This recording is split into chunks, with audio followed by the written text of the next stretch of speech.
Starting a business is hard. And today we're going to jump into a podcast conversation with somebody that just launched their official business here in Granger, Iowa, not too long ago. So starting from a horse trailer, betting on yourself, juggling family life, community expectations, and the daily chaos of entrepreneurship, that's next level. But today, our guest has done exactly that. So we're excited to have you on. Mel is the founder and owner of Vintage Road Coffee Co. in Granger, Iowa. A business that just began in a beautifully restored space that was right next to our former spot over in Granger. So we got to see it firsthand kind of come to life. Really excited to jump in today and talk about your kind of journey through entrepreneurship, bringing a physical space to life, and talk about how you took a horse trailer and turned it into a business. So Mel, welcome to the show. Thank you so much. Thanks for having me. First podcast experience? It is. Okay. Yeah. We'll take it easy on you. She came bearing gifts, which also makes me feel nice inside. So we got to give her a shout out. The Vintage Road. Is it a tumbler? Oh, here, I'll cheers it. What? Yeah. This is from your it's spring menu? There you go. What is this again? It's the Spring Fling. It's an energy mixer. So you'll yummy. Be buzzing the rest of the day. Nice. I won't ask how much caffeine's in there. We'll find out later. But no, it's delicious, by the way. And I like the little cup. It's nice. Thanks. But really excited to have you on. I mean, as I mentioned, we've kind of watched firsthand the space come to life next to us in our previous space before we moved here to Polk City. But for the general listener, I'd love for you to kind of give a brief introduction. Like, who are you and what do you do? Yeah. Well, I'm Mel. I'm happy to be here. Thanks for having me. I think most people know me as a nurse. I started off as a nurse for years and years. I most recently worked in the NICU at Mercy downtown. And so that's my background. So it's a little backwards when people think of entrepreneurship, I think, because I just started as a consumer, a true lover of coffee. And, as a nurse, we're down there a couple times a day to get a pick-me-up. But really, the whole thing was just kind of born out of the pandemic. During that time, just having drinks with some friends and kind of talking about Granger and how we don't really have anything or any place to go. And a friend of mine just started talking. We're like, well, maybe we should do it. Maybe it's us, So we kind of started talking about that and what that would look like if we were serious about it. And she was like, are you serious? And I'm like, are you serious? Like, should we do it? And we just sat down and started writing notes and brainstorming what it would look like. There wasn't any real estate available to us and we were brand new to it. So we decided to start mobile. So that's kind of how it all started. That's awesome. I think even starting as a consumer is probably the better route because a lot of people design or build a business around someone they don't totally understand. Yeah. So talk to me about the things that made you think about as a business opportunity rather than just a consumer. Like what made the jump for you to consider, I might actually leave my career to go do this?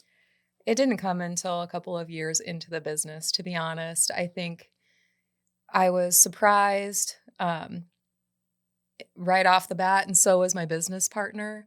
And I should mention, she and I are still on great terms and we're friends and everything, but the business took off so quickly that she was like, whoa. And I was like, yeah, and it just was kind of like a decision that I was in the right spot to make. And she just wasn't quite ready. And that's okay. So I just want to say, I did start with a business partner. She's lovely, Angel. I love her to this day. I miss her and all of that, but I definitely have to give her a shout out because she was a part of the original idea. But yeah, I think starting off as a consumer and not just being a business person has given me an edge because I've known from the beginning that I wanted my whole brand to be about the people that we serve and the experience that we are offering to people. When we chose to name it Vintage Road, for example, we were dreaming of a space or even an experience through the trailer where people were a little nostalgic, where you're seeing old aprons and you're seeing, old prints and real coffee cups and real pastries and just things that bring you comfort and good memories, good vibes is what kind of we were basing the whole idea on.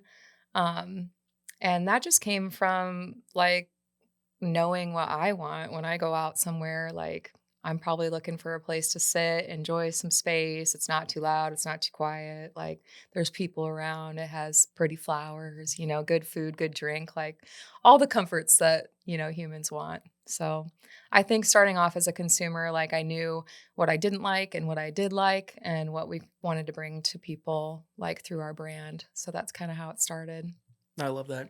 We'll talk a lot more about where the business is today, but I think it'd help the listeners to understand kind of your backstory, like where you came from. Yeah. So tell me, where'd you grow up and what was your childhood like? I grew up in Northwest Iowa, tiniest town ever. I had 24 people in my graduating class, and I was one of them. So Nice. 23 other people total.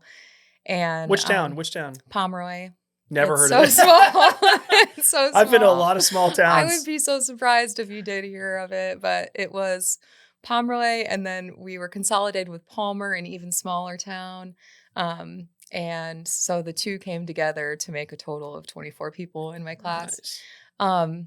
But it taught me a lot. I think like it shaped me because there wasn't a lot of opportunity there. I definitely always wanted to like take care of people and, be around, serve people in some way. But my only role models there were farmers or teachers, because that's where we were. Yeah. Both great careers, but, having kids really shaped my career path, and that's ended up how I became a nurse. After I had my first daughter, I just was looking around being like, these people get to be here on the best or worst day of somebody's life. Like, that's insane. What more is there for me to do? And that's kind of how I got into nursing. But, it was also something that I said I would die doing. I would never leave. So leaving a couple of years ago to do this full time was a huge adjustment, like a huge adjustment for me. And I'll be honest, it's still difficult. Like it's still difficult to navigate like mentally, because I think being a nurse is an identity for most people that do it. It's like who they are. So when you step away from that, it's kind of like, who am I? What am I really doing here? Um, but yeah, it's been a ton of fun to see the parallels in owning a coffee shop with taking care of people in the hospital.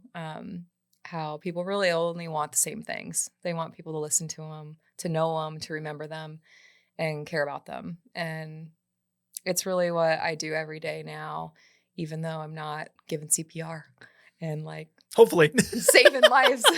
This coffee tastes so good. I know, Oh, it's good. I know, right? I'm getting heart palpitations for how good this drink is. I know.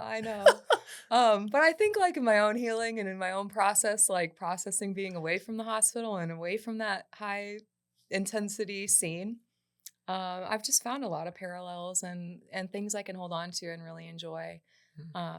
So yeah. Well, I think people that have had a touch or a brush in with healthcare, I feel like they're a lot more calm in a stressful Yes. scenario, or little things don't bug them as much because you've Yes. literally seen someone like about to die, and you're like, well, they need this, Yes. that, and the other. Let's give them do what we can. I Yes. think that has that kind of helped you in the risk adjustment or risk assessment of like starting a business because a lot of people that have Absolutely. a safe job would never leave it, but if you're like, man, I could die tomorrow. Like I've Yep. seen this happen. Like let's do it. Like whatever. Yeah, I feel like I was already risking a lot in my job with very little, not payback, but and not reward. I don't know what the word is, but like, for example, I was on the flight team, where we'd fly out and pick up, a new baby or be there for the birth of our premature baby or, in a remote area, things like that. We didn't get paid extra for that, but like I was willing to get up in the helicopter and fly somewhere and, put my own life at risk. Um, Not in a martyr way, but like if I'm willing to do that, then I can probably try to start a business, It's just like what you said. It feels a little less heavy. Um, it's given me a lot of I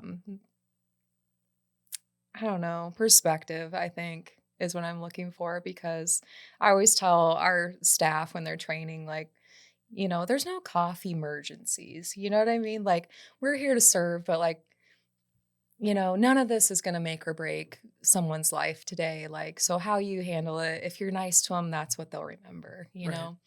So it does. I think it's given me a lot of perspective. I think I have been willing to take a little bit more risk than, some people might, because I always thought like there's so many terrible things going on in the world. There's so many things that could happen, just like you said. And to me, it just felt like I would really regret not knowing how far our little business could go. Um, and I also always thought, I can always go back. Mm. If I fall on my face, if I fail so hard, like they'll take me back. They always need nurses. They'll take me They back. always need nurses. you know? That's great. Yeah. And talk to me a little bit about the childhood side, or only child. No, I'm a middle child, clearly. Okay. Yeah, Got we're it. the only ones out there doing wild stuff, don't you think? Sure. Somebody pay attention to me. I'll start a business. I like, know. please. Yeah. What was your childhood like? It was great. I mean, it was such a small town. It was, I grew up in the 90s, so like what more could you ask for? It was the good time. Before, I don't know, I didn't have a cell phone until I was like 20 or 21. I don't Right. know, which is dating me, but like I'm 43. I'm not worried about it, but I don't know, it just made childhood great. Like I grew up in the time that you see on the movies where we like rode our bike to our friend's house to see where they were at or if they could play or if they could hang out, and that's just how it was. So I feel like my childhood was really great. And being from a small town, there was no crime. There was Sure. nothing to really worry about, just cornfields and, getting into our own trouble. But I had a good life. No, Yeah, it that's was great. good. That's great. Yeah. Was there any like lesson or character trait that you feel like you got in your childhood that you've taken with you in your adult life?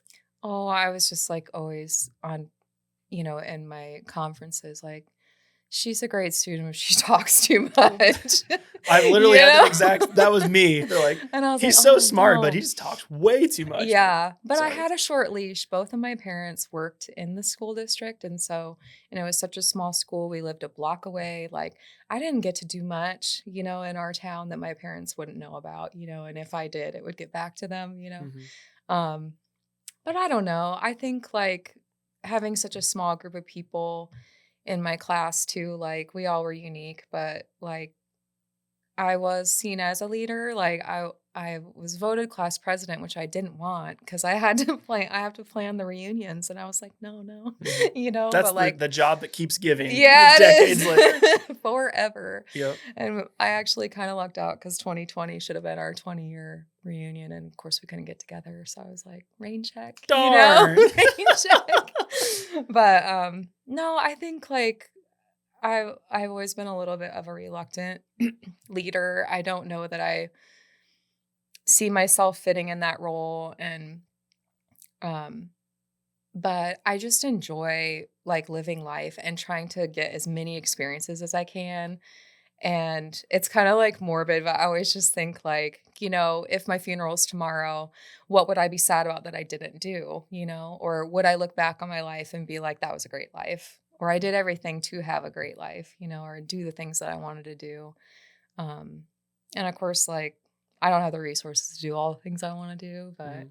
I do try to live that way where I think about, how I want to be remembered, what I want to do in life, trying not to take things for granted, having seen the fragility of life, Mhm. in the hospital setting, in multiple areas. Like, I just feel lucky to be able to, live another day and do another thing and take another risk. Mhm. So, I love that. yeah. I'm curious, what else is on your list of things like bucket list items that you're wanting to do? That's Oh like, man, they just require money, which I just, like I just want to travel. I haven't been overseas. I've just gone to Mexico, which is great and I feel lucky to do, but like I'd love to travel and see some of the world someday. Um any specific places you're on your list? Man, I would love to see Italy. I would love to go, sip espresso and eat real pastries and pasta and Mhm. like, I love the water. Just yeah, I don't know, just like travel, and I'm probably going to be able to do it someday. My kids are older. We had kids really early on. Like oops. And then the Yeah. second one came and then it was a few years and then we're like we should have another. Mhm. But like that being said, like they're grown and they're on their own path. My youngest is in high school now. So like it's on the horizon. Hmm. You start seeing breaks in the sky and you're like, oh, this is my time, like to be able to do some of the things that I want to do and, separate from just being a mom or, Hmm. just being whatever it is. Not that it's small, but it's just, to kind of gain some self back, Yeah. and like, do some things that you want to do. So that's probably the main one, just traveling and seeing some places and yeah. Yeah, we did. My wife and I did our honeymoon in Santorini, Greece. Oh And man. that's like a once in a lifetime. If you ever get Yeah. a chance to go, I always tell people like I've traveled quite a bit for work, and we like last year we were in Puerto Rico and Canada, all these crazy Yeah. places, but Greece has a special place in our heart. It's so beautiful. And if you're Oh, going like with your husband and that's just you two, like best place ever to go. really? There's like Yeah. no children, there's no noise. You just go there and it's like dead silent. And then there's just like the ocean quietly in the background. And then you look Yeah. around, there's like a ton of other people, but no one's That's breathing. You're like, insane. it's really nice here. Yeah. And the No one's food's, screaming. yeah, No, there's no nothing. screaming. It's all, and the Yeah. island we went to, the island of Santorini was, it's about the size of Des Moines. Okay. So there's peaks and valleys, but if you get to it, the upper part, you can see both sides of the island from the top, which is Wow. really cool. It's a beautiful place. Yeah. I've only seen it on TikTok. Yeah. It'd It's be the white so city. It's amazing. so Yes. pretty. Yep. Yes. So Yeah. I would say put that on your list if you don't have it yet. So, Yeah. but I think a question as well that I'd have is, we kind of brushed on it, but the topic of the coffee shop coming to an idea, because the first iteration was a horse trailer, right? Mm-hmm. So talk to me about you're having this conversation with your partner at the time, Yeah. your business partner at the time. Yeah. At what point was this okay, this isn't a late night over cocktails conversation? When are you going to actually start putting one foot in front of Yeah. the other and start going after this thing? Yeah. Well, I think we brought it up to each other, enough times in a row that we were like, maybe we should just do it. And a cool connection, I'm not sure if people know, is that her family owns a dairy in Southeast Iowa. Which And one, or which town, I should say? well, they're from Donaldson. No way. That's my wife's Yeah. from there. So really? Yeah.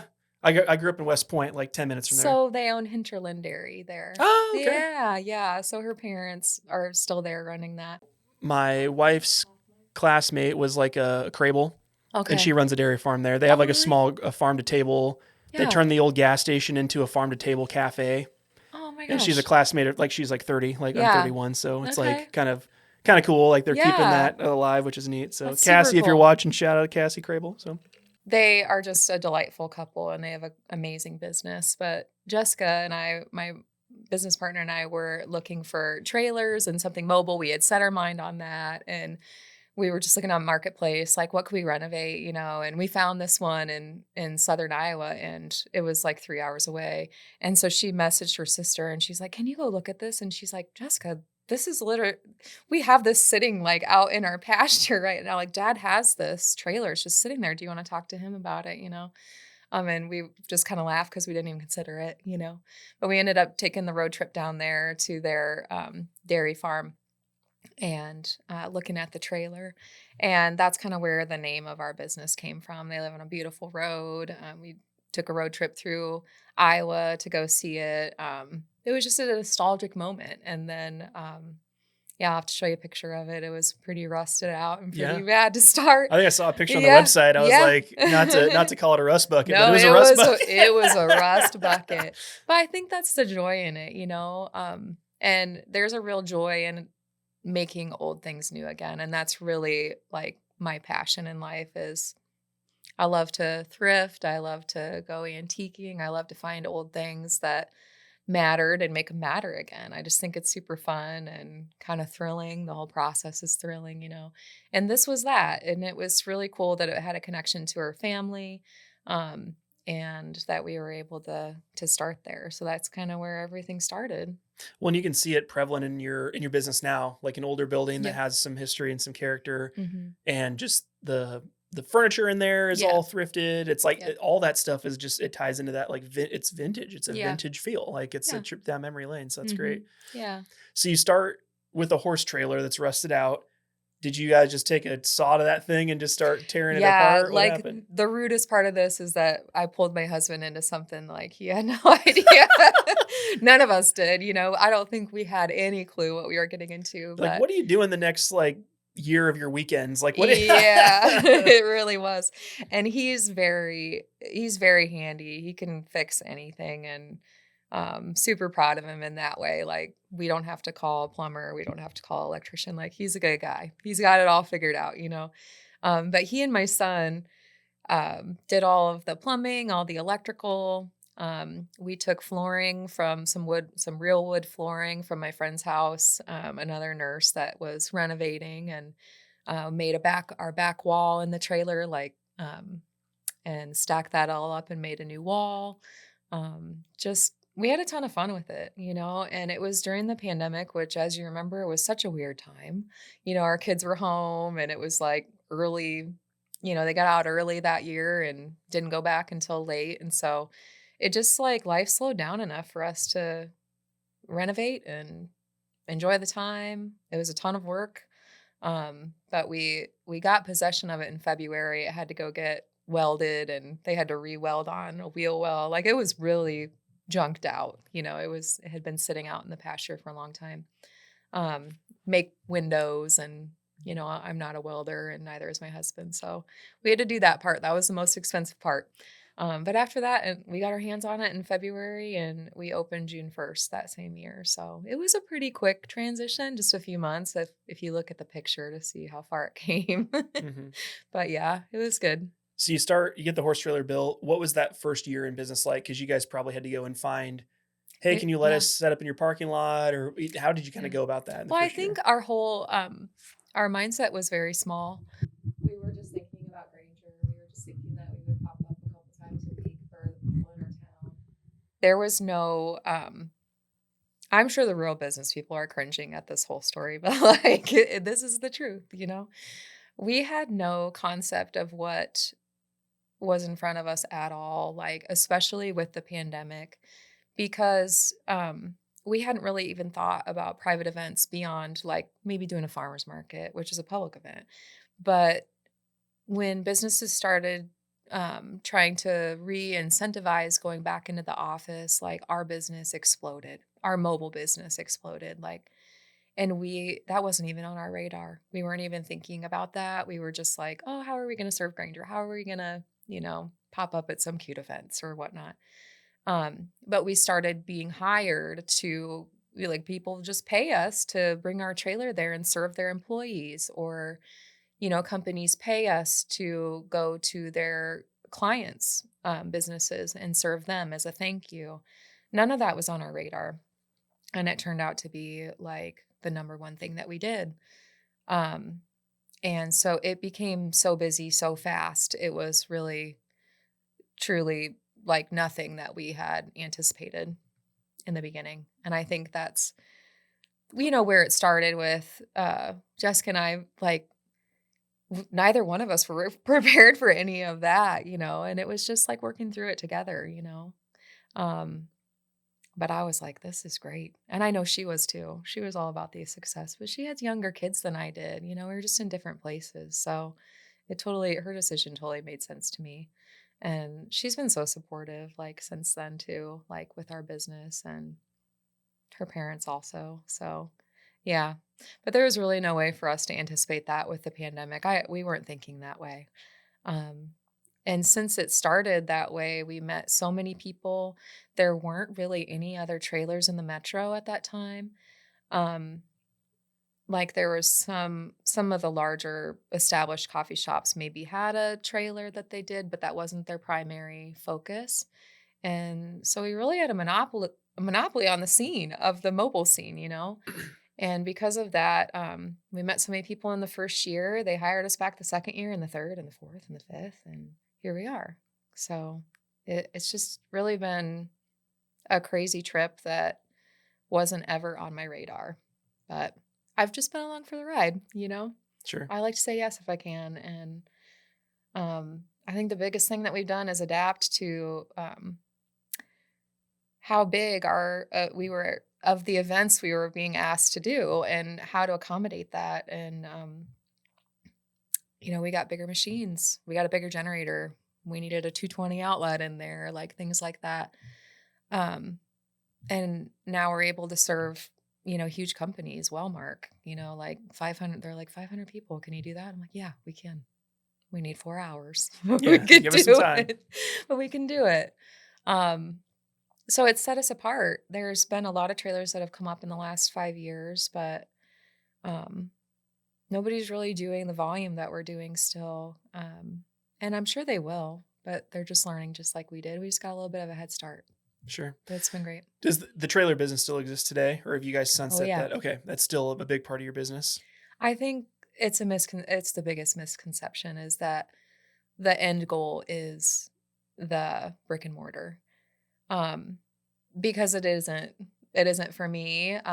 It definitely was what I believed would happen first, but it didn't.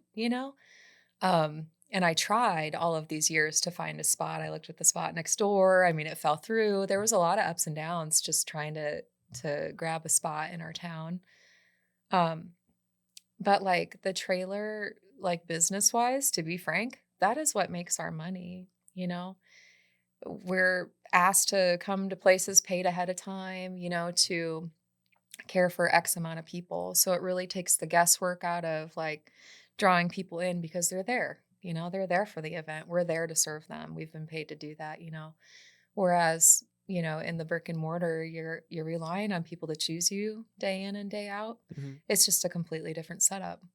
Um, I also have a super love for events and putting on a really pretty event and something special that is like tailored to the person that we're serving. So we do like a lot of grad parties and we'll feature the graduate's favorite drink. We match their colors for their party. We match our napkin colors. I make flower arrangements to match their theme. We've done a couple weddings, same thing. We're like, try the bride and groom's favorite drinks. And here they are. Just trying to make the whole experience. Oh, I thought you were You're looking good. for No, that. I got this one. Yeah. Just trying to make the whole experience really special for people. And that's just something I don't think I'll ever give up.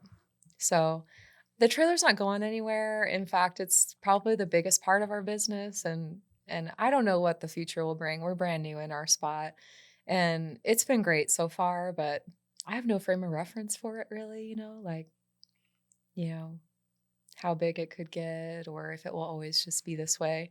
If it is, I love it, you know. Sure. I know like a lot of people in our community now and I'm still meeting more and that's so much fun for me and yeah. That's But the great. trailer, she'll be sticking around.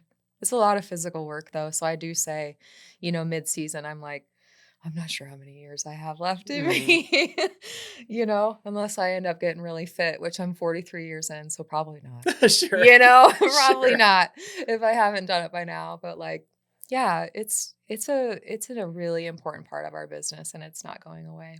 So Do you feel like you might open would there be demand to have a second trailer that you could have like yeah. another crew that's you're not the one physically making drinks, but you could hire a Yes. crew to go out and do it? Yes. This has been a hard transition, but like in the last year I hired a really great accounting firm that also like partners with me like for business planning. Which is something I really need because now that it's just me, I'm really missing having someone to bounce ideas off of or to tell me that's dumb or to tell me it's great and we should pursue it. It's Mhm. just hard to like not have the perspective of another person or even an outside person, which it is now. But yeah, I've been with them for a year now and I really wanted to see what each of our spots was doing and get a handle on some of the things I didn't even have time to focus on. And they're like, you need another trailer. And I'm like, I know. I know. But it's just me, that drives the trailer, sets it up. My middle daughter can drive it short distances and stuff, but she's in college right now. She's got her own life. She comes back in the summers, but like it's a difficult transition to think about letting go of and having someone else do those things that are important to me too. So I've really had to stretch my own thinking and wrap my head around doing another trailer and hiring a person to fill in for me in something that I really love and care about quality. That's a hard thing to let go of when you've built a brand and a business.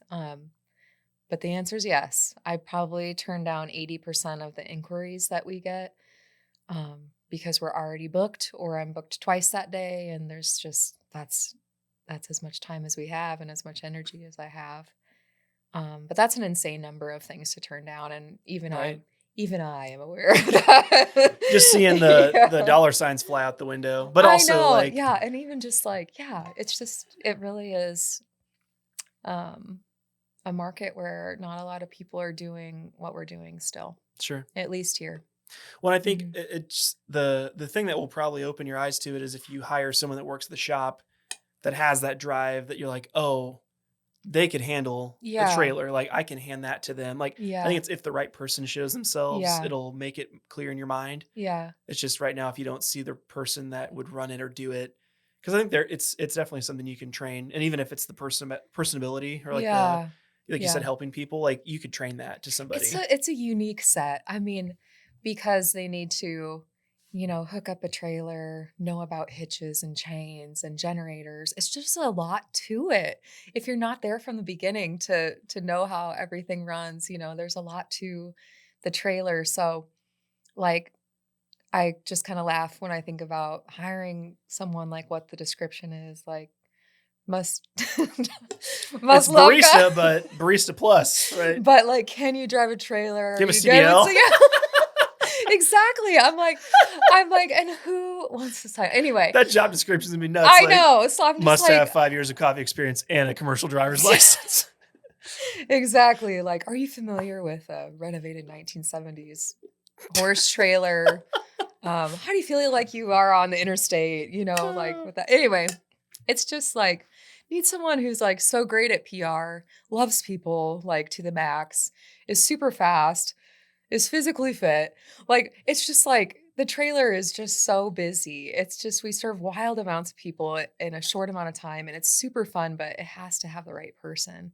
And something really fun for me is we have 23 employees now between our spots, and a lot of them are, I mean, we only have one full-time person other than me. A lot of people are close to full-time, but like a lot of them are part-time. We have high school students, college students, that are all like filling in. And each one of our spots like has a unique vibe to it. And I get to see like our employees gravitate to their vibe, like where they enjoy being and where they thrive. And I just feed off of that. When I see, someone that loves the high intensity, pushing through a line, is super organized, like can talk to people while they're doing 1,000 things. Like, that's trailer material, Mhm. And I'm like, "Do you wanna work in the trailer?" And they're like, "Oh, yeah, let me, do that." And then some people, like, they just want to have a long conversation, and they know the person, they remember them, they remember their drinks, they ask how their husband's doing, or like, "Is your grandma well?" They remember all of these things, and those people are perfect at our Mercy location, like, in the hospital, because the people coming up there are looking to, talk and have a break and get some relief, Mhm. and Or past time if their loved past one's in time. they're not Yes. like, "Hey, I mean, I gotta get to work. Like, give me my No, coffee. I'm they're good." not in a hurry, and it shows, and we love that in that spot. Like, that's why that was created. That whole spot was created for that purpose and for the staff and just for comfort and a break away from what's happening. Um, And then, like, Granger is great middle ground. It's busy there. There's a lot of people, you get a little bit of it's a little bit middle ground between the trailer and Mercy too. So like it's really been fun to find um a place for everyone that works for us, a place that they really enjoy and thrive into. So That's great. yeah. And I think we neglected to say this. Can you share a little bit about all the different locations? You mentioned the trailer, Yeah. the hospital, and then the physical. Talk to me about the mix of those. Yeah. So like in 2024, like, well, it was in 2023, I decided to go full time doing this. I had gone PRN as a nurse or as needed as a nurse, and just still struggling to get in my, weekend shift or get in my 4 hours. Like, the business was really, it's just intense. And I think any entrepreneur knows that it's a 24/7 job. And a lot of people were like, oh, I quit my 9 to 5 so I could work 24/7 for myself. That should be the And slogan of this show because we hear that all the yeah. time. So Yeah. So really for me, it was like feeling the heaviness of it and really having to make it a choice of wanting to do something well. And like I said, I decided that it was something that I would regret not knowing if I could do it or how far it could go. So I grabbed hold of that. I said goodbye to nursing and to my team, and it was really difficult for me to do. But a year later, I was looking at Mercy West, and they had a Starbucks in their lobby that went under during the pandemic, which makes sense. Like, at not their fault at all. But the hospitals closed down to visitors, like all visitors. It closed down to students, and any outside people, even like nurses in nursing school weren't allowed to do clinicals, which is insane. Um, it was literally just staff. As you know, families weren't even allowed for COVID patients anymore. No more visitors, no nothing. So it would be very difficult to have a business like that and not go under.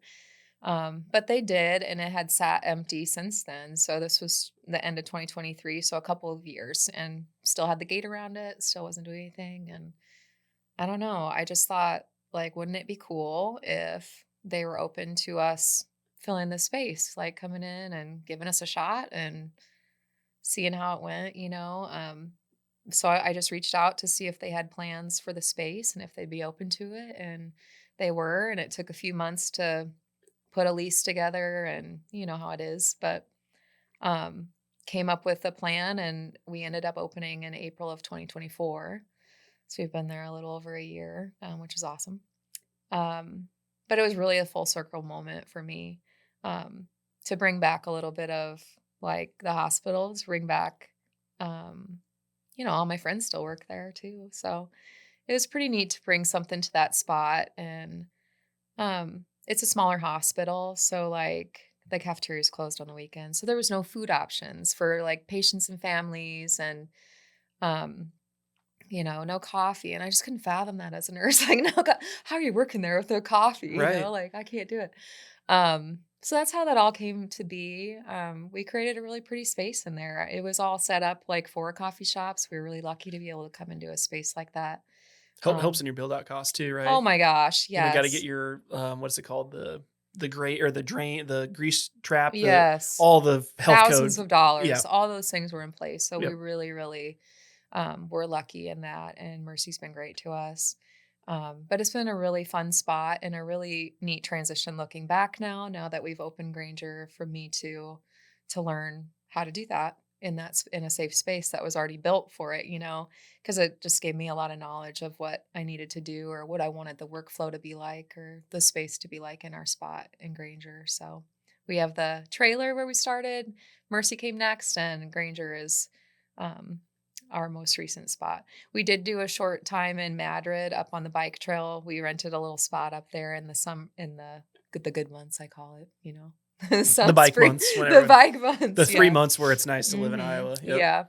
But it just made sense for us to focus on Granger's just, 7 minutes away from that. It didn't make sense to keep it going. So, And do you live in mhm. Granger? Yeah. Okay. Well, I live right outside of town. Yeah. Okay. Hmm. So there's the local tie in there. That's great. Yeah. Well, I mean, you're talking about having a hard time letting go of the trailer, but I mean, you can't be at Granger and in the hospital. So it sounds like you've Right. had to let go of the hospital from what I Well, understand. I've seen you at the Granger spot. So yeah. So, like, I definitely haven't let go, but it's a different role. And I read a lot of books about business and entrepreneurship because I did it backwards. I'm not an entrepreneur and I'm not in business, and I'm a nurse, a mom, all of those things. But wanting to do it well, like, I need to have the knowledge to do it well. And I read a lot about the downfall of a lot of small businesses is not understanding your role in the business. And a lot of times, as an owner operator, you get caught up in operations only and you lose all the owner part of it, and your business falls apart. And it was important to me to not ignore those things and to do my best to do them well without having a background in them. Um, and that's why I hired a great accounting company and like accounting firm, and that helps with business planning and stuff is because I think I know my strengths. They are in hospitality, good ideas, treating people well.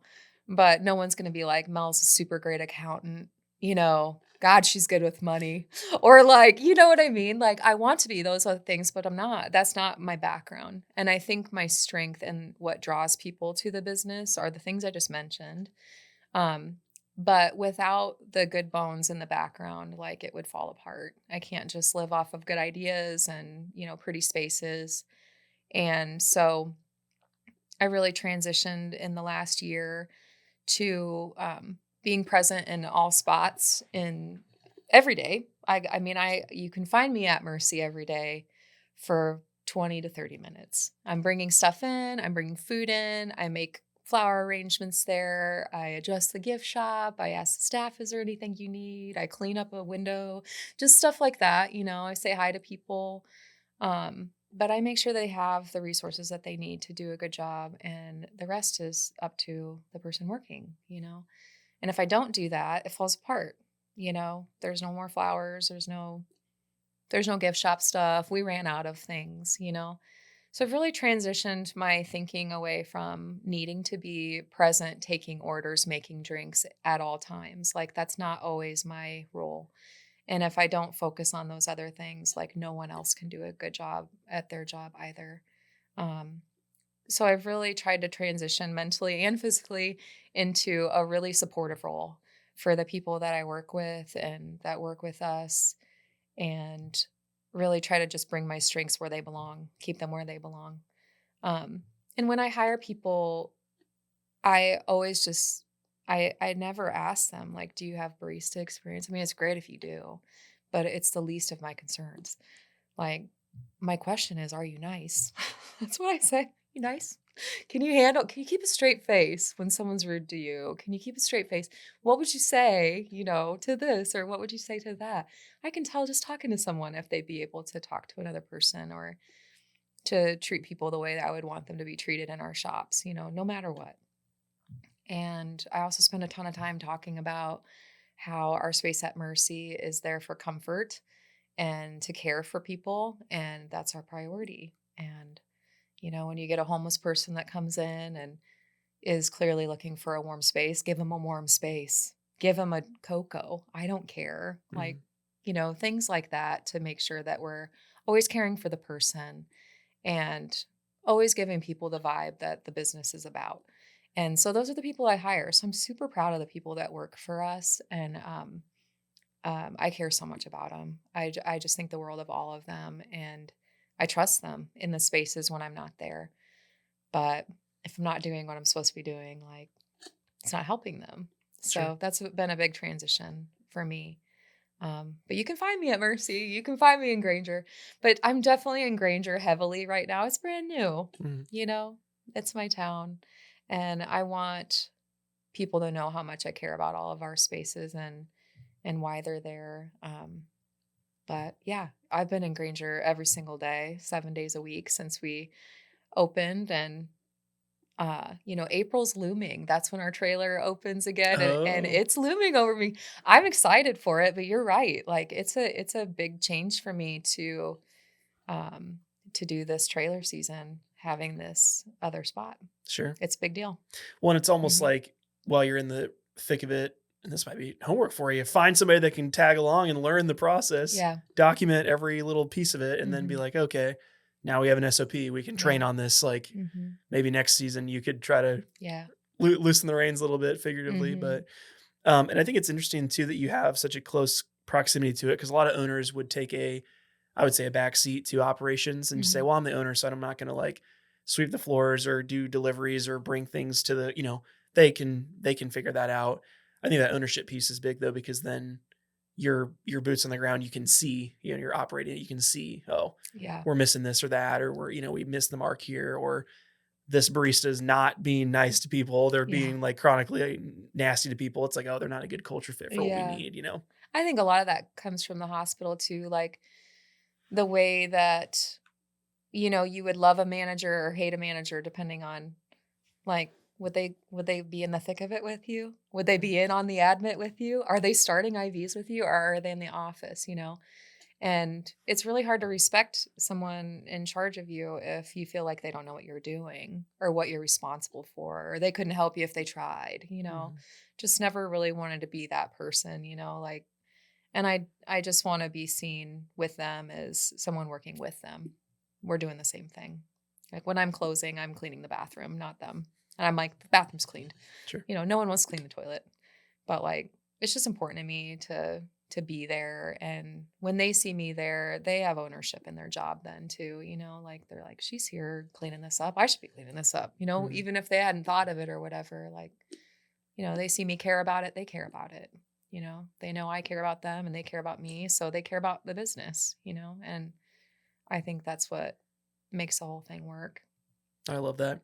We'll take a break from your story for a second. We do what's called the lightning round in the middle of the show. Okay. So I'll ask you Oh, random questions, okay. a couple of quick ones just to I'm kind of ready. break it up here. Nothing super crazy. Okay. We'll start out with a nice softball. What's your favorite drink on the menu today? Um, oh, okay. Coconut vanilla shaken espresso. Okay. Yeah. And if you were to ask me about the energy drinks, then it would be the Pink Panther, Okay. which I think you had I had the other at day. the meeting. It's Yep. good. My wife's like obsessed with what is it called? Smoky Row has one. It's not Pink Panther, it's pink something, but it's like the same Yeah. flavor. So I was telling her like next time you got to come try it because she was Yes. like obsessed with it. So Yeah. well, And that's this great. one that you're drinking is real good too. I Love, agree. yeah. That's good. Yeah. Yeah. Hmm. So that's your favorite one to drink. What's your favorite Yes. drink to make? Chocolate chip cookie dough, cold brew. Okay. Yeah, it has a little cold brew, it has a little oat milk, it has, chocolate drizzle, and then we top it off with cold foam, and it's just pretty. It's I fun love to it. make. I love it. Hmm. You mentioned you want to travel a little bit more in the future, so this answer might change in a couple years. But where's the coolest place that you've enjoyed a coffee? Alaska. We went to Okay. Alaska last summer in July. Took my family and my mom up there. Um, just an insane place to visit. Have you been? I've not. Oh man. It's on the list. Yeah. Was it And like I Juneau or wish was it where like Anchorage or Anchorage. okay. We flew into Anchorage and just rented a VRBO, a house. And it's not just a house. I mean, it was on this beautiful lake and surrounded by mountains. And that's the thing about Alaska is like, it's hard to even get a good picture because they're right there. Like good luck taking a photo like this, of a mountain in front of you, but it's just insane views. And we took a train like through the mountains and um, went on a little glacier cruise and just so beautiful that I have no comparison for it, like honestly. But they have a ton of little baby pop-up shops everywhere. There's so many everywhere throughout Anchorage, and there's a lot of remote space there too. So like we drove, to Denali, I don't know what it's called now. What is it called now? Denali? This sounds right. Is that right? That sounds right. I think it got changed. Anyway, I can't remember. But we went to go look at that, and there was one like 30 miles out that we stopped at, and they had sled dogs also. So Oh, you could like visit the sled dogs, you could get a coffee. They had a fire going outside. It was kind of like misty and like 50. So it wasn't like, it was July. But we sat outside, learned about sled dogs, got a t-shirt, it was a vibe. It was really neat to try coffee in that space. It was fun. I So love that. that's probably the One, best one. it becomes more than just a warm drink. It's like Yeah. that experience. It takes you right back. I Yeah. love that. What is your guilty pleasure TV show or movie? Oh, TV shows. I'm 4 seasons deep into old ER episodes right Okay. now. And I think there's like 22 seasons. So my daughter was like, that's like 22 years, Mom. I'm like, I know. So I'll let you know when I finish it in a couple weeks. Sure. You're going to be going for a while. Yeah. Well, I know a lot of people, my wife and I have been watching The Pit. I don't know if you've heard of Yes. that, but Oh yeah. same guy from Tonight. ER. I think, yeah, Tonight, new one 8 comes out. p.m. Yep, Yep. comes out soon. I'm So ready. we've really enjoyed that because, and everyone just raves about how Yeah. like medically accurate all It their is. stuff is. And you watch some of these like Hawaii 5-0 or what is it, Chicago PD, and they're like, Yeah. he's having a heart attack. Quick, give him some adrenaline. I You're know. like, what? What? As a medical person, you're probably watching like, what the hell is he talking about? So that's good to know. ER, here we go. Yeah, or That's they good. intubate with a suction tube, or like there's just it's always something terrible. But you're right, the pit is pretty He's active. bleeding. Give me some Q-tips. Yeah. Like, what is it, Q-tips? Okay, random question. Would you rather fight a bear-sized frog or 100 frog-sized bears? 100 frog-sized bears. Okay. I think I'd be intimidated by the size of that. I'm just not down. And I'm a giver upper. I'd be like, oh no, man, no thanks. You're But like, I feel ribbit, like ribbit. I'd be laying down and dying for that one. But That's awesome. yeah, I'd go with the little guys. Okay. I go with the little guys. Okay. Yeah. That's fair. There's no right answer there. Yeah. It's just your own preference. And then last question here. What's one thing you wish they taught in school that they don't, like in K through 12? Finance. I spent my whole life figuring out finance, like in a way, like, just basic stuff and investing and not having to figure that out in your adulthood. Taxes. Yep. Any of those things would have been helpful. That's what I would say. Yeah. That's great. Yeah. I totally agree as well. Yeah. That's great though.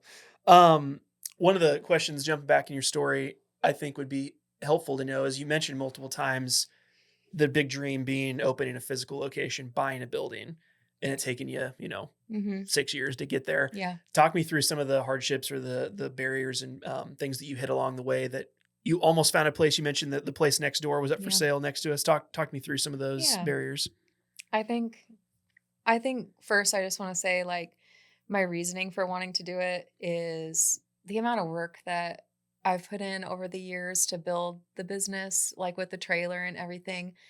As I'm getting older, I'm just thinking, like, what happens to it after I'm gone, or what's next for it? Does it just disappear? Like, just like those next level questions like you have in life eventually, where you're like, is this worth all of my time and effort? What does it mean, like, for my family, or what's next? So with that, it was important to me to find a space that we could use for the business that was ours. And so to give the business a backbone that whether my kids want it or they don't, or an investor wants it someday, or whatever it may be, that, it's not just like, oh, she had a really pretty fun idea, and while she did it, it was neat. And now that she's not doing it, it's gone. And I think that happens to a lot of businesses. And I really wanted to build something that could stand for years, that could mean something, that could be remembered or taken on by somebody new if they want to. And then the other part of that is like just loving the town that I'm in and the people. We brought the trailer every Friday for years and years since we've opened.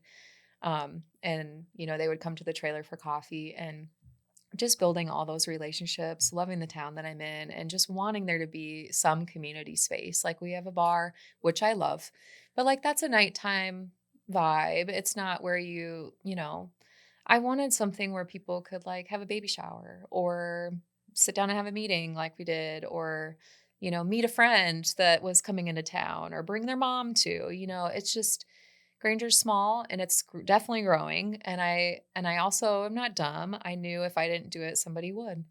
And how heartbroken would I be if I didn't put the effort in after putting this many years of effort into knowing everyone and meeting everyone and caring for people? Like, that would suck. Mm-hmm. And I'm still not dumb. Like, I know something else will come. And it won't matter to me because we did it, and we have people that love us and care for us. And I think when you have something that you're confident in, I don't really worry about people copying what I'm doing or competing. Like, when people are like, what if a Scooters comes? I'm like, what if? That's not really our vibe. Mm-hmm. The people that need to go to Scooters will go to Scooters. I'm not worried about it. Yeah, people in a rush that need a drive-through coffee, different than what you guys have. People want to come sit in and talk for a while, or have something really great to eat, or have them remember their name. They're going to come to us. They're going to remember us, So that being said, what did you ask me? I know that's all great. That being said, the question was, talk me through the hardships and barriers and on the real Yes. estate hunt, because it took Yes. multiple Yes. years to find your place. This part was really heartbreaking for me. You know, we loved our Madrid spot. It didn't do very well. It did well on Saturday and Sunday, And it wasn't a trailer hitch up; it was a physical No, spot yeah, it in was a Madrid. spot. It's a difficult spot, like right off of busy highway, so it should have been great. There was no drive-through. So people had to, cross traffic to pull in there and stop and go in. I'm also not from there, so I think I was seen as an outsider a little bit. We did have some support from the town for sure and some great people, but um it I made a really pretty space up there and really loved it and really enjoyed it, and it business-wise it failed. That's a hard pill to swallow in business. It's a hard pill to swallow. And I had to. I had to be like, that wasn't for us. Um, I could have put more time into it and spent more years on it, but it just was something I had to let go. So that was one. That was one. And that was just a rental situation. Um, A little less risk than yeah, buying the building or putting right, a whole bunch of build out right. material in. Yeah. But of course, it put something in my head that was like, "Do you even know what you're doing? Like, Right. what have you The done? doubt. The What doubt have squeaks what have in. you done?" Yeah. But like, yeah, the doubt a little bit. Well, and you're talking about it's shaking your confidence a little bit, I'm sure, because Yeah, you're like, well, because okay, what am I going to when learn from this before I yeah, go and do it again? well, yeah, I was like, "What's so cute in here? And our brand is great. Our coffee's great. I love the people. Like, why aren't they coming in? Do we need a bigger sign? Do we need something else?" I went through all of those things that you go through, and sometimes in the end, like, it's not the right location. The end. And I had to work through all of that, and the bikers loved it. It was busy on weekends, but it's not a sustainable business just weekends, for a few hours. So I had to let it go. Mhm. So let that go. um that was probably you know my first and biggest failure, so I had to figure that out, work through that. And then the building next door went up for sale, and we negotiated with them and had a whole plan. It was going to be, to be frank with you, it was going to be a lot of money that, looking back, I couldn't afford at the time. But things all work out the way that they're supposed to. And it did. And it fell through when it went, the bank asked for some stuff and they didn't want to disclose it. And some things got weird. And I decided to back away from it. Mhm.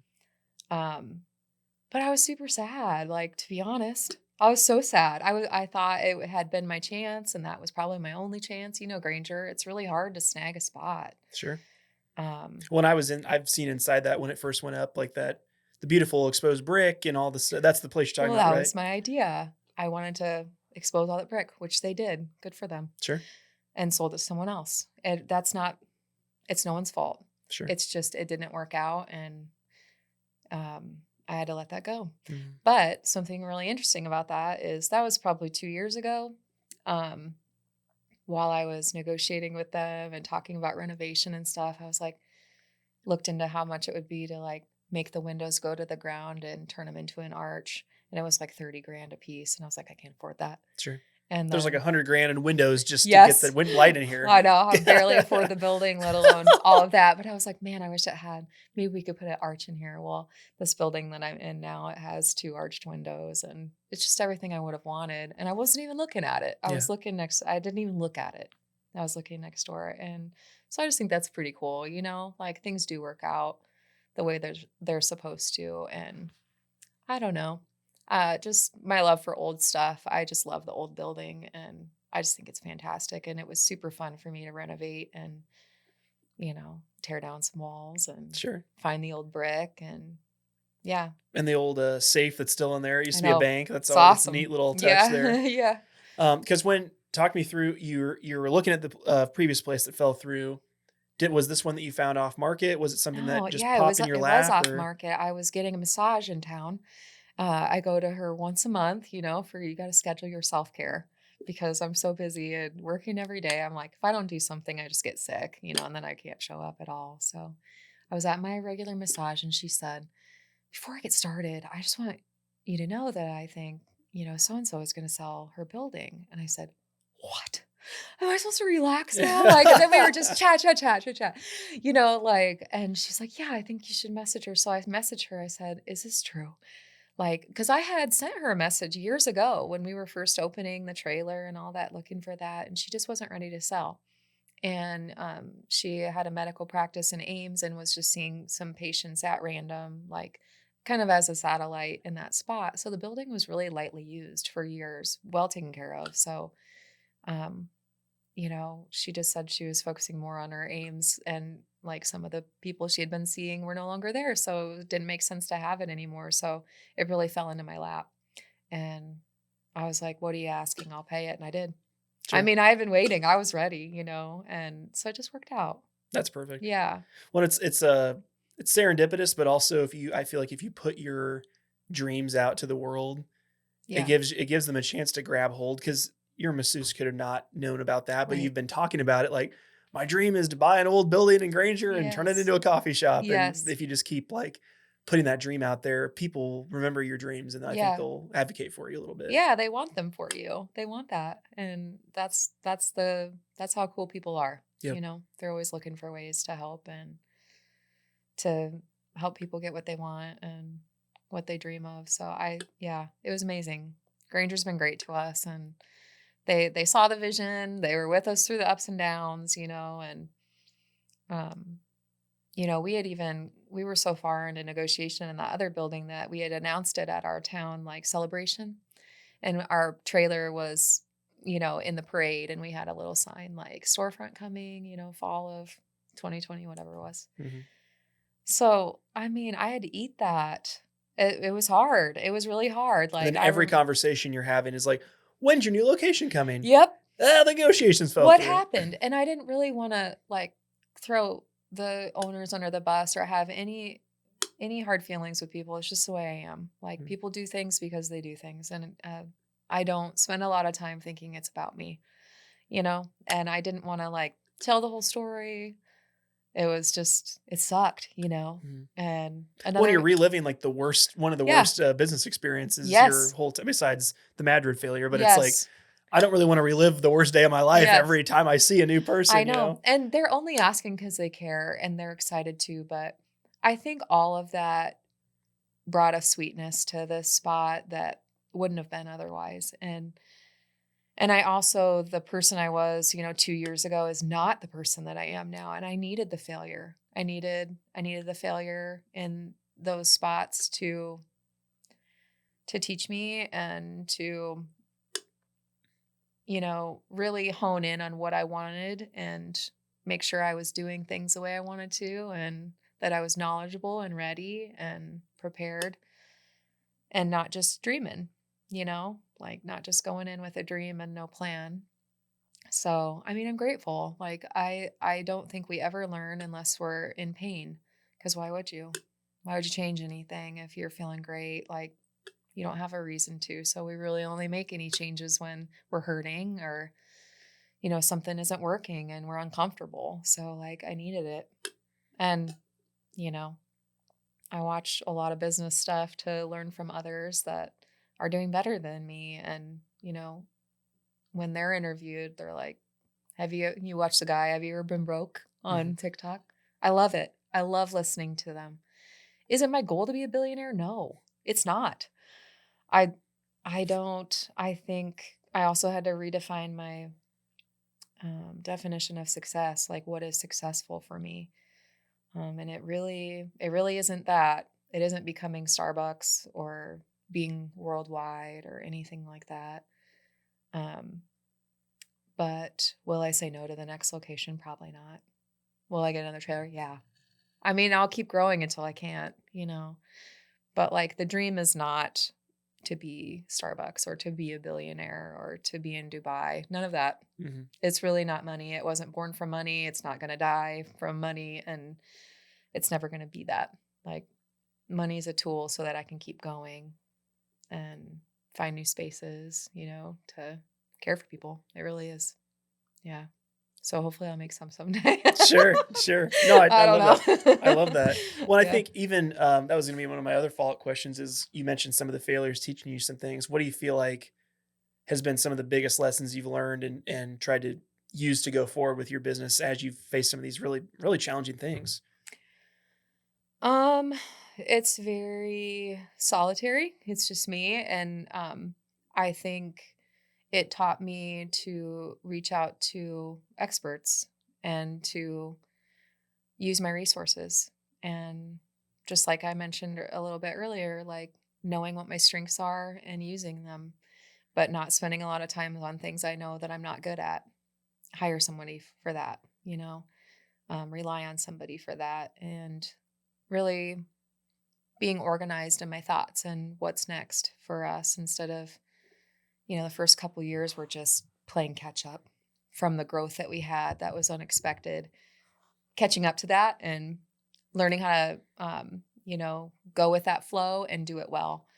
And then I'm finally in a spot where I can, plan it and do it the way that I want it to be and kind of have a vision for what it should be in the future and be thoughtful about that. So I think the failures really made me slow down and take a step back from the vision of just like growth that we had in the beginning, and enjoyed in the beginning, and made me be more thoughtful and knowledgeable about the process and what it actually looks like. So it's not just a dream that I had, like there's overhead in a building, don't be dumb about it. Like it was kind of that. It was that kind of hard lessons, that I needed to learn. Sure. And needed to plan for and have backup for and really didn't at the time, it was just like a very positive person. So I just believe it's going to happen for me, sometimes it doesn't. So then what, So I think it just reshaped my perspective a little bit and taught me to learn more and to reach out more to people that are smarter than me, that have good insight. And I also really decided to focus on why businesses do well and what I like about them. And so I started visiting some other shops and, really focusing on like, do I like the vibe here? Is the seating weird? What's up with the men?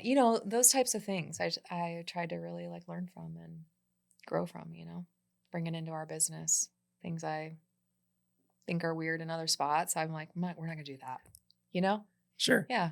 Do some market research, right? Try to figure out what others are up to. Yeah. One, what works here doesn't work other places. Right. And like you mentioned, the model being different, like a drive-through versus in a physical location. Yeah. So. And, I know that is what would make me money. If I put up the single, like the single building 2-lane that, 7 Brew does, or, and this is not putting them down. It's just not what I want to do in life. Right. It's a great business model, in and out, and you're making money in ways that I won't be. But like, that's not what brings me joy. And it's not, like I said, people are looking for that. And I would be too if I was going to work somewhere else. It's an easy in and out, and I love it for them. But my son's like, you should put this up. You should put this up. He's always thinking of something new, and he's great. Knock a wall out in the alley. Turn it into a drive-through. You can do it. My God. But you be the bank barista. Like, somebody in the cell there. But I guess like just really honing in and defining what my goal is with the business, and that yes, there's growth in this direction, but it's not the direction I want to go in. If that makes sense. Yeah. One, again, it's a different model. And we've even had like Chris Whalen, who's a co-owner of Hyper on the show. I watched it. Yeah. So it's, well, I'm glad somebody's listening to the show. That's always good. But it's like that model's so different and their vision's so different than what you're trying to build. But they're super successful. Yeah. And that's great. We both can be. I don't know that I'll ever be on that level, but like both models can work, you know, but. Well, I mean, even if it's you look at like, I'm obviously biased because I'm a local business owner, but I try to support local whenever possible. Yeah. And it's like, if I've got a locally owned or an Iowa owned company, and then there's a larger chain, it's like, who are you going to pick? So if if you can get in those spaces where you have an opportunity to compete and that's the choice, then it's like, that's a good spot to be. Because there's a lot of like loyalists, as I'd call them, like myself, that are like, that's the choice I'm going to make we love them. Yeah. We love them. Oh, I do the same thing though. But like if I'm traveling, I'll just in the United States, I'm like local coffee shop. I want to find something local. And I mean, even 2 weeks ago, I was in Oklahoma traveling. There was a Casey's and there was a BP, and I'm like, course I'm going to Casey's. Like I'm in Oklahoma, but I'm like, not that Casey's needs I know. my 5 cents of profit on the gas that I'm going to get, but I'm like, Yeah, it's kind of a way of life. And it is. I don't know if you truly want people to support your local business, but you don't drink the Kool-Aid, what are you doing? Like you got to do it yourself Yeah. too. So, Yep, absolutely. one of the other questions I had for you too was you talked about this being world solving thing over drinks 6-7 years Yeah. ago on the at the bar. Yeah. Talk to me about like what would Mel 6 or 7 or 8 years ago think of you now? Like if you could look through a seeing glass and see kind of where you've gone and the people you employ and the locations you run and the people you've served, like what do you think you would think of yourself if you saw that from the past? That's a great question. Um, Somebody asked me something similar once. I was like, "Do you ever step back and just be like, this is great?" And I said, "No. I'm always like thinking about improving and if everyone's doing well and how I can be better." But I think now that you've asked it, like I think I would be really proud, you know. I don't think I mean, I know it was never even like a blip in my on my radar that we would have staff or that it would be beyond Jessica or I or that we would have done any of these events that we've done or how big they got or yeah. I don't know. I think I'd be proud, you know. Um and also just trying to stay true to myself and not just focus on growth and I mean, yeah, I think I think I'm unrecognizable from 6 years ago, to be honest, like, in myself. There's been a lot of change in me and who I am, and, um but I still love people, and I still love coffee, and love creating a space and an event, I don't think that'll ever change, but, yeah, I think I'd be proud of what I've done and all the people that we have. I think that's what means the most to me is our employees, like, just seeing them have ownership in the business and I mean, I've just rarely had a moment where I'm like, they're not doing that the way that I would want, you know? And if there ever is, and I'm just like, maybe we should, they're always like, oh, yeah, oh, yeah. Like, we just have really great people. Yeah. And a lot of people are like, oh, you hire teenagers. That has to be insane. I'm like, it's not. All they want is to be treated well and to have a purpose. And if you give them that, like, they're great, Mhm. they're great. They want to do well, and they want some place to go and something to do, and give them that, Sure. I like it's not very businessy, but I try to pay our staff a couple dollars more than anywhere else is paying. And our accountants were like, come on Don't now. do that. Don't do that, they And say. I'm like, no, but hear me out. The worst part of, being in the hospital and working in ICU is like the level of work is insane, physically, mentally, trauma wise. It's insane. There's nowhere to even put it or compare it to or even get into it. But like, it took me 20 years to make $30 an hour, which a lot of people will say that's really good money. But if I were to come in extra for a 4-hour shift and not even clear $100 after taxes, leave my family for the night, no supper, no homework, no baths, no helping with anything for $80, giving CPR, just, going to traumas and bursts or go on a flight or something for $80 minus my gas. It's pathetic. It's pathetic. It's not right. And, you know, there really is no comparison to what nurses and physicians are doing, as what it means with, being a barista. I can't make that comparison, but I know the feeling of giving your time to a place and not feeling like it was worth you going to that. And you Yeah. get bitter, and you get resentful and like, I don't want that. This is supposed to be a happy place. I hope they make good money. I hope they make good tips. I hope they're happy. And so that's why we do it. And they don't leave. Mhm. I mean, they could, but I really haven't had anyone quit the job. They just, maybe they move or, they go to college, but guess who comes back in the summer? They do. Yeah. And I just am really proud of that. I think you know, having no experience creating a work environment, I think I created a good work environment. And, loving them as people and caring, if they're happy, it matters. If you got to go to work somewhere, it matters. Mm-hmm. I don't know. Like I said, my accountants try to play catch up with my It's like, my no, behavior. come on now. But they're supportive. They know that that's important to me and why it's important to me. And I think it benefits us in the end, not monetarily, but with loyalty Sure. and the quality of their work. And just the attraction of other like-minded people. You think of like people that make the lowest wage possible don't take any pride in their work typically. No. Because why would you? Yeah. Like, it's just not fair. It's not fair. And expecting somebody that gets paid that little to act like they own it, like you said, take the responsibility they're doing or go the extra mile for people. You're not going to attract those people with the wage that you're doing. And there. I need to. And that's what I tell everyone that I've hired or interviewed is I do pay more per hour, and I think you'll be excited about it. But the trade-off is your attendance. Like, for Mercy, they're the only person there. There's one barista there because that's the flow there. We don't need more than that. But like you calling in, you can't miss. You can't miss. Yeah. You can tell me the night before, and I'm gonna figure it out. But like you can't just like not show up. And a lot of first time jobs like that happens. Like because they don't want to go or they don't get paid enough anyway, or the roads are bad. But like my stuff, they don't do that. And I'm just super grateful. They're very loyal and committed. And,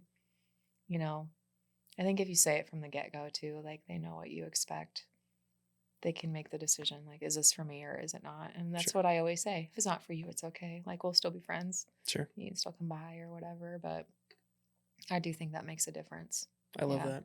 One of my last questions for you to kind of tie it together here. If someone's listening that is in a career that is completely different than a business they want to start, and they're toying with this idea, like you said, they've been sitting around having drinks for years, and they're like, I've been thinking on this. What advice do you have to somebody that's in that same spot you were 7 years ago? And they're kind of thinking about that. What advice did you have? That's a good question. I think the biggest thing to know is there's a lot of good ideas that you have or passions that you have, but like really honing in on why you want to make it a business, like what makes it a business to you or why you want to do that. And asking yourself if you can, be consumed by it for all hours for the rest of your life. Will you still be passionate about it and why? And I think that's the biggest thing that I've worked through is, the amount of time that, small business owners spend on their business is all the time. It's all the time. When I wake up in the middle of the night, I'm checking something or answering something. And is it good boundaries? No. But that's the way that it is, because I might be at an event in the morning. I can't do that tomorrow, and it matters to me to get back to people or whatever. But I think the advice I'd give is just to really hone in on what your motivation is and turning that into a business, why you want it to be what you want it to be. And if you can get behind the why, like I think you'll be successful because you put all this energy into it and your why, like people gravitate to that. They want to see people that love what they're doing and do a quality thing, whatever it is. And if you know those things, I think you'll be successful. People recognize the passion and they, like you said, it just sucks them in because it's like, I've met people that do businesses, like we'll interview people. I joked, I won't go on a super hard aside, but there's a guy that does wetland building for these, like to filter water. We work with a lot of like water quality clients. Yeah. This dude's on fire about water quality. And isn't that great? Radiates from his pores. Isn't that great? Oh, I just love this stuff. This dude will just like talk your ear off about it. But like, even if you have zero interest in his niche or his industry, I'm like, dude, this guy for president. Like I'm on his train. I'm with it. Like, and now you're interested in wetlands or whatever. Yeah. I know. Let's put one in our backyard. Yeah. It's inspiring. It is inspiring to see somebody like on fire for whatever it may be, and we've all been in places where you don't feel that way in life. So when you see it, it's inspiring. You're like, hell yeah, man. I love what you're doing. I love that you love that. And, you want to support it. Yeah. It means something. I think people are looking for that. Well, and the big piece that I think, and one of the main reasons I wanted to have you on was to talk about this, like you being like ground zero in Granger for the community development that's going to Yeah. come and inevitably going to come. We've been It's hearing through exciting. Gita and stuff. It's like Yeah. you're literally like the first place that's reigniting that like Yeah. foot traffic and that sense of community. And that's got to feel good to be Yeah. really the, when 5, 10, 15 years from now, you can look back and see all of the development there and be like, we were one of the first people that said, we're putting our spot here. Yeah. We were buying the building here. We're going to Yeah. invest here. Like what has that meant for you to kind of give back to your town in that way too? Oh man, it means everything to me. I don't know, just seeing like the older people come in and sit and, young kids, like high school kids coming in for their drink in the morning. Um, Seeing that road fill up with cars on the weekends instead of it being a ghost town. And just the dream that I have for spring and summer of like walkable space again, like real Main Street walkable space, like is so exciting to me. Mhm. I love that it gives our community some space to come together. Um, you know, I started the Granger Farmers Market last year too, where it's just once a month up at the city park, and got all my small business people together and said, "Hey, would you take a chance on this?" And it was just so successful. Like people are like yearning for a way to do something outside of work and the grind of life, and um creating those experiences is just thrilling for me. I love seeing people come out to the park, or, we got the fire trucks to come out and they just did. They just wanted to, spray water at the kids or let them see the truck, like just simple things. It doesn't always like need to make money. It just is bringing substance to a space where there wasn't any, Mm. or bringing color where it's gray, That Yep. was why we put so much color in the shop. Like, it's just, people are looking for a brighter light in their life, something outside of the regular grind, whatever it may be. Not saying it's us, but like anywhere, and that's why we get so excited about people that love their job, whatever it is, Um, but it's really exciting for Granger, and like I'm pumped about this committee and where Granger's going and what's next, and um, really looking forward to cleaning up Main Street and making it a place that people visit. It already is. Every weekend we get like, "Oh, we have been following. We had to come. We came from West Des Moines. We came Mhm. from all the way, Newton. We came from Grimes. Anywhere." But like every weekend we're getting new people like that are coming to Granger. And that should be really exciting for Granger, Yeah. because that doesn't just benefit us, it benefits everyone and anyone that puts a business there. Like that's exciting, you know. And we've been excited to partner with Fairway because Fairway's new. They're doing all of our milks and lemonades and heavy cream, all that stuff that we used to order from other towns. Like that's Sure. all here now, and it's awesome. So the answer is it's really exciting. I'm excited. Sure. Yeah. One, like you mentioned, if you're bringing people, other businesses that would want to come in on the strip or that area, Hmm. there's walkable traffic, people Yeah. stopping, oh, I'm already there. What else could I do when I stop for a coffee? And Hmm. that the opportunities are endless, for Yeah. people. So I think it's really great what you're doing and being, again, one of the first people to stick a flag in the ground and say, like, this is where we're setting up our home base. Like, we believe in this town, we believe in the community. Yeah. And so far, it looks like they're believing in you, which is Yeah. great. So Yeah. They've been really supportive. It's awesome. Yeah. that's It was awesome. hard to have expectation because it was brand new and a brand new space and a brand new, part of town.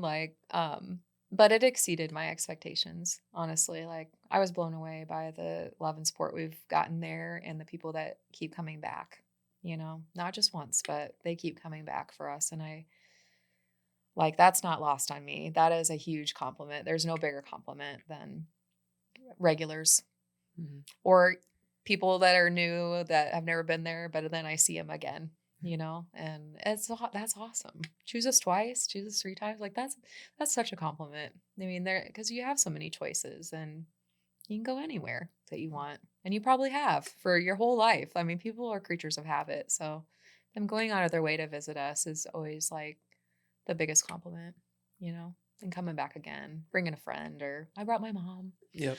I mean, that's going to make my whole day, probably. Sure. Yeah. You trusted your mom to come here? You This is brought great. your mom. I just love it. I love that, Sure. Yeah, No, that I means love it. everything. Yeah. I think this is probably a good place to stop it. Where can people learn more about you if they're in the Granger area and they want to check you guys out? Where are you guys at? Oh, like just our physical. Yeah. Yeah, Yep. we're 2206 Broadway Street. We're still working on some exterior signage. I had like some big dreams for painting a sign on our brick. I'm just not sure what I'm going to do yet, but we just have a little sign on the window right now, but we're right on the corner of the alley there, right across from the daycare. We're open every day. The weekends we're open 8 to noon, and during the week it's 6:30 to noon. And we're probably gonna have some extended hours coming up, some summer hours, Sure. and you might see a little extra stuff going on here soon. It's not official, but we're working on some evening stuff there too. And yeah, would love to see people come out and Perfect. visit us. Perfect. Yeah. Well, if you can't make the Granger location, reach out to them. Maybe you'll be one of the 80% that maybe The you're the 20% that make it through the stress Yeah. process or the stress test to see if they Yes. can come to your event. Yes, But yes. really appreciate you coming on. I think it's such a Thank cool you. story, hearing how somebody can take an idea and just run with it and believe in yourself and bet on yourself. And it's just been so cool to see what you've built. And I can't wait to Thank see you. where the journey takes you the next couple of years. Thank you so much. Thanks. This has been fun. Perfect.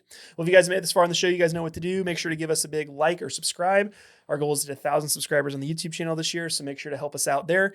Also, make sure to check out Mel's business. We'll put all the details in the description there so you can check them out and maybe get some coffee if you're interested in that. Again, if you're interested in seeing more clips from the last 106 episodes of the show, we post clips every single day on all of our social accounts. So check us out on Rhymes with Odd on all of our major social media accounts. But until next episode, my name is Ryan Snod. It rhymes with Odd, and I'm out. Peace.